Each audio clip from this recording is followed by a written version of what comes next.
সবাই তো জানেন যে দক্ষিণবঙ্গে এখন টেম্পারেচার প্রায় 40 ডিগ্রি সেন্টিগ্রেডের উপরে চলে গেছে। এই 2025 সালে কিন্তু টেম্পারেচার আরও বাড়বে, কারণ এখনও আমাদের এপ্রিলের মাঝামাঝি দিক থেকে আরও গরম পড়ার সম্ভাবনা রয়েছে।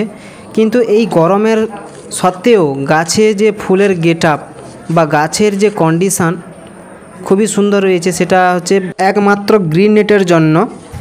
সবার বাগানে কিন্তু কম বেশি একটা দুটো ফুল এসছে বা কিছু সংখ্যক ফুল এসছে। আমারও অন্যান্য ভ্যারাইটিগুলোতে কম বেশি ফুল এসছে, কিন্তু তাইওয়ান পিঙ্ক ভ্যারাইটিতে কিন্তু ফ্লাওয়ার সংখ্যাটা একটু বেশি। এই ভ্যারাইটিটা সত্যি কথা বলতে গেলে একটু আর্লি ভ্যারাইটি, অর্থাৎ এই ভ্যারাইটিতে ফুলের মাত্রাও ভালো মাত্রায় রয়েছে, তেমন কিন্তু গাছের কন্ডিশানও খুব সুন্দর অবস্থায় রয়েছে। তো বেস্ট কমার্শিয়াল ভ্যারাইটি হতে চলেছে তাইওয়ান পিঙ্ক ভ্যারাইটি পরবর্তী ক্ষেত্রে। এই ফলের মিষ্টতাও তো সবাই জানেন,